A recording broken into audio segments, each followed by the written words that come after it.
Judicial legal hold academy में आप सभी का स्वागत है। जैसे कि मैंने आप सभी को लास्ट क्लास में सेक्शन 207 तक पढ़ा दिया था, आज हम सेक्शन 208 से स्टार्ट करेंगे। ओके, बट पहले थोड़ा सा रिवीजन करवा दूं। जैसे कि हम चैप्टर 1 से जैसे कि हम चैप्टर 11 अभी कर रहे हैं। चैप्टर 11 में हम लोग अभी तक 207 सेक्शन तक पढ़ चुके हैं। उसमें हमने क्या पढ़ा मैं आपको पहले बता देती हूँ। चैप्टर 191 से 200 तक हमने पढ़ा ऑफेंसेस, ऐसे जो झूठे एविडेंस प्रोवाइड कराना या फैब्रिकेट करना। ओके, वेट, हाँ, तो मैं ये पढ़ा रही थी 191 से 200 के बीच में हमने ये पढ़ा कि अगर कोई पर्सन है वो फॉल्स एविडेंस को बनाता है या देता है, फैब्रिकेट करता है या फिर प्रोवाइड कराता है कोर्ट ऑफ जस्टिस में या किसी पब्लिक सर्वेंट को या किसी को भी, तो यहाँ पे उसकी पनिशमेंट्स पढ़े थे हमने। सेक्शन मतलब 193 से पनिशमेंट पढ़े थे हमने। 193 से 210 तक उसमें पनिशमेंट्स बताए थे कि अगर कोई, बीच में हमने पढ़ा था कि अगर कोई पर्सन फॉल्स सर्टिफिकेट, जैसे रिजल्ट्स का बहुत चलता है, तो अगर कोई पर्सन फॉल्स सर्टिफिकेट बनाता है और उसको कोर्ट में प्रोवाइड कराता है तो वो भी पनिशेबल ऑफेंस है। फिर डिक्लेरेशन पढ़ा था हमने कि अगर कोई पर्सन डिक्लेरेशन जैसे होता है वो प्रोवाइड कराता है फॉल्स, तो फिर वो भी पनिशेबल होगा। एक सेकेंड, कैमरा सीधा कीजिए। ये क्लास अगर कैमरा सीधा नहीं कर सकती मैं, कैमरा मुझे ऐसे ही रखना होगा, तो आप लोग आपका फ़ोन ऐसा कर लीजिए ना, ठीक है। हाँ, तो मैं कंटिन्यू करती हूँ। ये क्वेश्चन था, ओके। हाँ, तो मैं ये बता रही थी कि हमने फिर लास्ट के सेक्शंस में डिक्लेरेशन पढ़ा था कि अगर डिक्लेरेशन जो होता है ना वो भी आप फेक बनाते हो और इसको प्रोवाइड कराते हो कोर्ट में, तो वो भी एक पनिशेबल ऑफेंस है। ये हमने पढ़ा था 191 से 200 तक में। फिर हम नेक्स्ट आए थे 201 से। 201 से हम ये पढ़ रहे हैं कि अगर पब्लिक ऑफेंस होता हैगा कोई, तो फिर वो चीज़ क्या होगी। ओके, मैं 201 से रिपीट कर देती हूँ, तो आप लोगों को थोड़ा जल्दी करूँगी तो आप लोग समझ लेंगे। Offences against public justice. Okay, अब 201 में हमने पढ़ा था कि अगर कोई पर्सन है वो किसी ऑफेंडर को बचाने के लिए कुछ झूठे एविडेंस देता है, जैसे वो उसका रिलेटिव है या फ्रेंड है, उसको बचाने के लिए कुछ ऐसा एविडेंस देता है, तो वो पर्सन भी पनिशेबल है जो उस ऑफेंडर को हेल्प कर रहा है बचाने में। ओके, जैसे कॉजिंग डिसअपियरेंस ऑफ एविडेंस, मतलब उन एविडेंस को छिपा रहा है, या फिर और giving false information to screen offender, वो ऑफेंडर को बचाने के लिए कुछ भी कर रहा है, तो वो पनिशेबल ऑफेंस है, तो वो 201 में पनिशेबल होगा। Got it. फिर हम आए थे 202 पे। 202 हमने क्या पढ़ा था, एक second, intentional omission to give information of offence by person bound to inform. एक पर्सन है वो बाउंड था कि उसको इन्फॉर्मेशन प्रोवाइड करानी है। ठीक ऐसा ही हम लोग उस चैप्टर में पढ़ चुके हैं कि हमको किसी पर्सन, मतलब पब्लिक सर्वेंट को इन्फॉर्मेशन देनी थी, पर इंटेंशनल ओमिशन करते हैं, जानबूझकर उस पर्सन को, उस पब्लिक सर्वेंट को इन्फॉर्मेशन नहीं प्रोवाइड कराते, तो वो पनिशेबल ऑफेंस था। ठीक वैसे ही ये 202 जो है, इसमें भी ये बताया गया कि अगर इंटेंशनल ओमिशन होता है किसी इन्फॉर्मेशन को प्रोवाइड कराने में, तो वो पर्सन बाउंड, जबकि वो पर्सन बाउंड था, लीगली बाउंड था कि उसको इन्फॉर्मेशन देनी है, फिर भी वो नहीं देता, तो वो 202 के अंतर्गत पनिशेबल होगा। फिर हमारे 203 में 203 क्या बोलता है, giving false information respecting an offence committed. False information देना, जबकि उसको पता है कि इसके, अगर वो इन्फॉर्मेशन दे देता, सही इन्फॉर्मेशन देता, तो हो सकता है वो ऑफेंस कमिट ही नहीं होता, पर उसने झूठी इन्फॉर्मेशन दी। मान लो वो चीज़ आपने सुनी होगी कि लेफ्ट साइड वाले घर में चोरी या फिर डकैती के चांसेस थे, पर उसने कुछ ऐसी इन्फॉर्मेशन प्रोवाइड कराई कि राइट हैंड साइड वाले घर में उसकी डिकॉइटी हो रही है। ओके, तो पुलिस वाले जो थे वो राइट हैंड साइड वाले घर में चले गए और तब तक चोर इजीली लेफ्ट हैंड साइड के घर में चोरी या डकैती कर सके। तो ये जो चीज़ होती है ना, ये चीज़ यहाँ पे 203 में भी पनिशेबल है, giving false information respecting an offence committed. या फिर हो सकता है कि वो ऑफेंस होता ही नहीं अगर वो सही इन्फॉर्मेशन प्रोवाइड करा देता, तो इसलिए सेक्शन 203 में ये चीज़ पनिशेबल बताई गई है कि कोई ऑफेंस कमिट हो गया है या हो रहा है और उसकी झूठी इन्फॉर्मेशन प्रोवाइड कराइए, तो 203 में पनिशेबल है। झूठी इन्फॉर्मेशन प्रोवाइड कराना पनिशेबल ऑफेंस है। ओके, अब हम 204 पे आते हैं। 204 बोलता है कि अगर कोई डॉक्यूमेंट है जो एज एन एविडेंस काम आ सकता है, ओके, पर उसको या तो जला दिया है या डिस्ट्रक्ट कर दिया, मतलब कुछ खराब कर दिया, या उसका बेस इंपॉर्टेंट चीज़ जो थी ना उस एविडेंस में उसको इस तरीके से डैमेज कर दिया कि उसको एज एन एविडेंस यूज़ नहीं कर सकते, तो वो चीज़ 210 में 204 में पनिशेबल है। 204 क्या कह रहा है? डिस्ट्रक्शन ऑफ डॉक्यूमेंट और इलेक्ट्रॉनिक रिकॉर्ड। इलेक्ट्रॉनिक रिकॉर्ड भी जैसे होता है उसमें टेप होती है मान लो, या कोई डीवी होती है ये, तो उसको मतलब डैमेज कर देना, खराब कर देना, स्क्रैच कर देना, जिससे वो एज एन एविडेंस बाद में काम ना आ सके। Got it? तो यहाँ पे डिस्ट्रक्शन ऑफ डॉक्यूमेंट और electronic record to prevent its production as evidence. To prevent मतलब रोकना उसे एज एन प्रोड्यूस करने की एविडेंस, जैसे वो प्रोड्यूस ना हो सके, इसके लिए उसको थोड़ा खराब कर देना, डिस्ट्रक्ट कर देना, तो वो चीज़ कहाँ पनिशेबल है? 204 आईपीसी में। अब हम आते हैं 205 में। हमारा 205 क्या कह रहा है? False personation for purpose of act or proceeding in suit or prosecution. जो पर्सोनेशन वाला है ना, ये हम 2-3 बार पढ़ चुके हैं ऑलरेडी।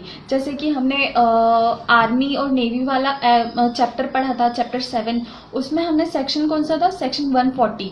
उसमें हमने पढ़ा था कि कोई अगर पर्सन है वो किसी आर्मी के पर्सन का जो अपनी वेशभूषा होती है, यूनिफॉर्म होती है, या कोई बैच होता है उसे धारण कर लेता है, तो वो पनिशेबल ऑफेंस है।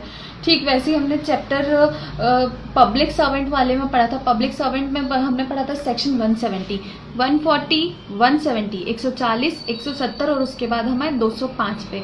इन तीनों सेक्शन में बताया गया कि पर्सोनेशन मतलब क्या होता है? किसी और की तरह दिखना जानबूझकर, ताकि आप कोई ऑफेंस कमिट कर सके या कोई ऐसी चीज़ इलीगल काम कर सके जो आपको नहीं करना था। Got it? तो 205 में क्या बोल रहे हैं? ताकि आप किसी को बचा सको या कुछ और आप कर सको, इसके लिए आपने ये चीज़ पहनी। False personation for purpose of act, false personation for purpose of act or proceeding in suit.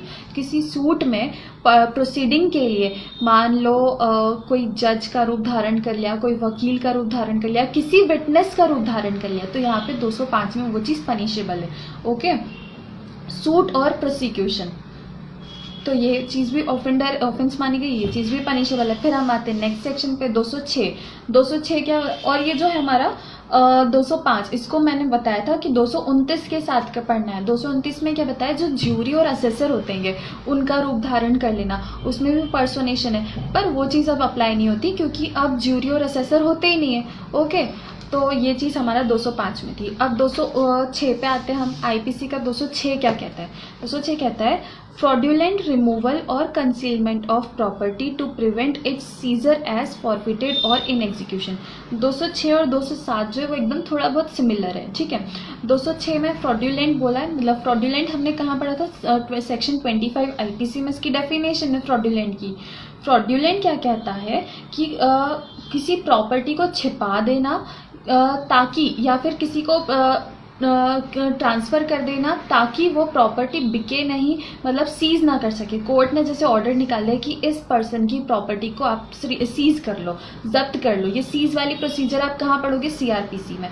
ठीक है, अब ये ऑर्डर दे दिया है या डिक्री दे दी है कोर्ट ने, अब वो पर्सन अपनी प्रॉपर्टी बचाना चाहता है, तो वो इस चीज़ को रोकने के लिए, उस सीज करने को रोकने के लिए क्या करता है? वो अपनी प्रॉपर्टी को या तो छुपा देता है, या किसी पर्सन को ट्रांसफ़र कर देता है, या गिफ्ट कर देता है। तो ये चीज़ जो है ना कि किसी ऑफेंस को मतलब सीज करने से रोकने के लिए अपनी प्रॉपर्टी को ये सब चीज़ें करता है, तो फिर वो क्या कहता, किस चीज़ के अंदर आ जाएगा? वो 206 में पनिशेबल हो जाएगा। आईपीसी के सेक्शन 206 में ऑफेंडर माना जाएगा। Got it? फिर हम आते हैं 207 पे। 207 क्या कहता है? Fraudulent claim to property to prevent its seizure as forfeited और इन एग्जीक्यूशन।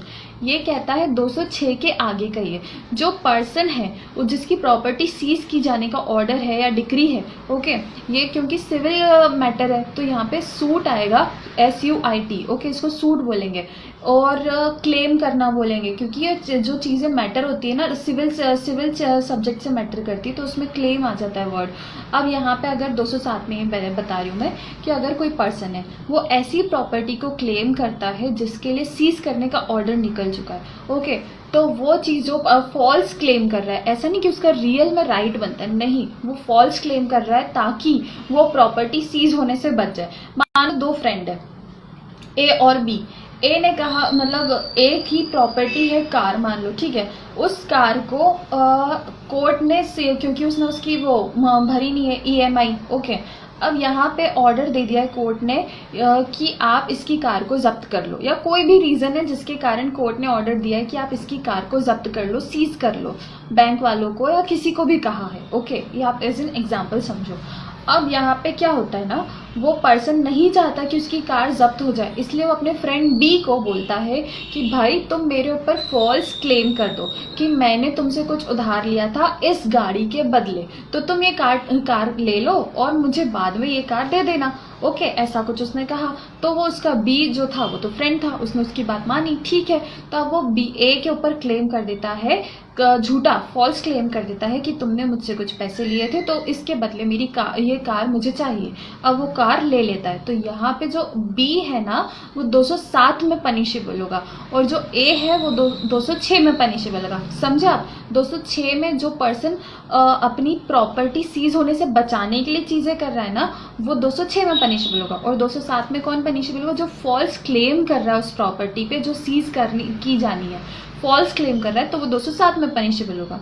ये हमने पढ़ा। आज से हम स्टार्ट करते हैं 208, ओके। अब हम स्टार्ट करते हैं 208। आज हम 3 सेक्शन पढ़ेंगे, 208, 209 और 210।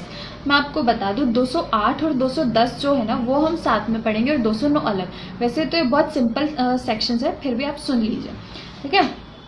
देखो 208 जो है वो थोड़ा सा ट्रिकी है। अगर आप 208 समझ लेंगे तो आपको 210 इजीली समझ आएगा।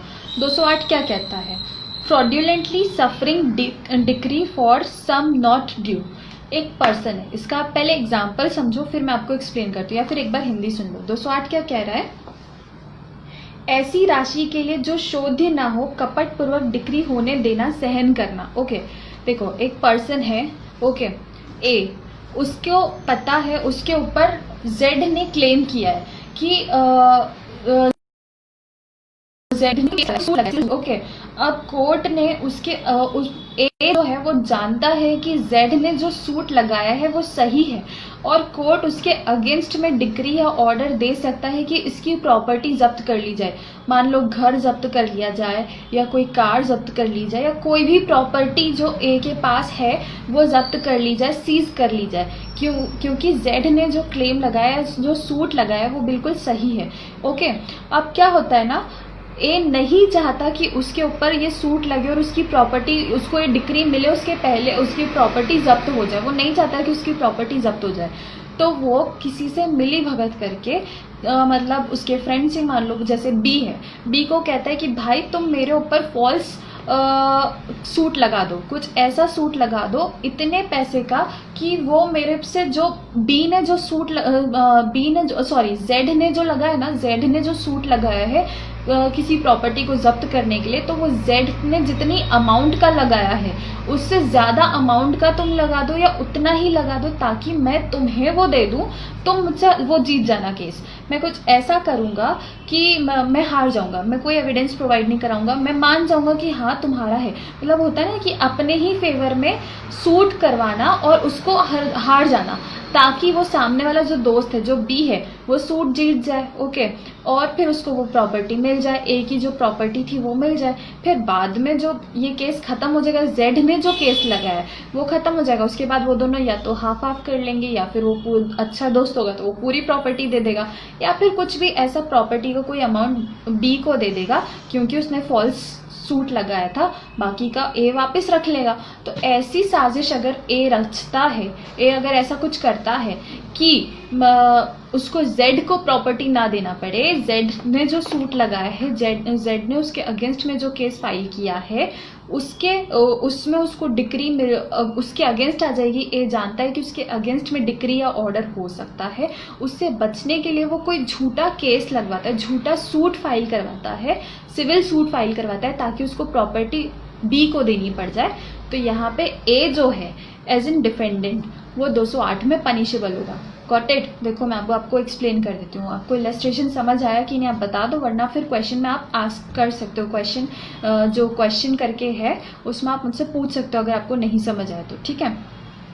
अगर 208 आपको समझ आया है तो आपको 210 इजीली समझ आएगा, वरना आपको 210 भी समझ नहीं आएगा। देखो 208 क्या एक्सप्लेन कर रहा है, हुएवर कोई भी पर्सन फ्रॉड्यूलेंटली कॉजेज और सफर्स अ डिक्री और order to be passed against him.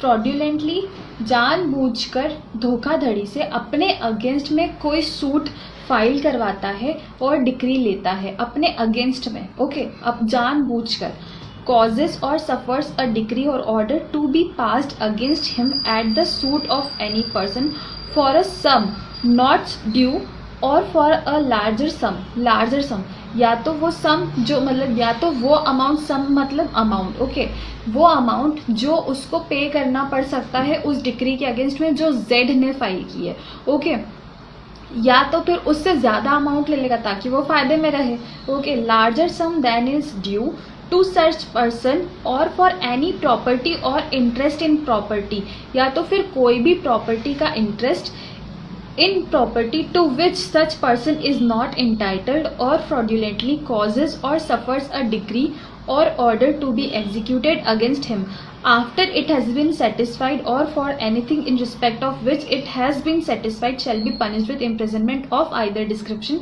for a term which may extend to 2 years or with fine or with both। इसमें उसको सजा कितनी मिलेगी, किसको मिलेगी, ए को, यहाँ पे बी को नहीं मिलेगी या फिर किसी और को नहीं मिलेगी, यहाँ पे ए को मिलेगी क्योंकि ए ने साजिश रची है, तो यहाँ पे ए है, जो डिफेंडेंट है ना वो ए होगा, सिर्फ उसी को पनिशमेंट मिलेगी 208 के तहत। कितनी मिलेगी, 2 साल की सजा विथ फाइन और विथ बोथ, ओके। बस उसका इंटेंशन क्या था, कपटपूर्ण तरीके से अपनी प्रॉपर्टी को सीज होने से बचाना, इसलिए वो अपने ही ऊपर कोई फॉल्स केस या फॉल्स सूट लगवाता है। Got it. अब आपको इसका इलस्ट्रेशन बता देती हूँ, फिर हम 209 पे आते हैं। इलस्ट्रेशन क्या कहता है, A institutes a suit against Z. A ने एक सूट लगाया जेड के अगेंस्ट में, ठीक है। Z knowing that A is likely to obtain a decree, यहाँ पे हमने पार्टी चेंज कर ली, जैसे मैंने आपको जो एग्जांपल दिया है ना उसमें ए की जगह जेड आ गया, जेड की जगह ए आ गया, ओके। यहाँ पे ए ने जेड के अगेंस्ट में एक सूट लगाया, ओके। फिर जबकि जेड जानता है, जेड को नॉलेज है कि ए को डिक्री मिल जाएगी जेड के अगेंस्ट में, ओके। नहीं, ए जानता है कि जेड जो है वो डिक्री ले लेगा, ओके, ऐसा हैगा।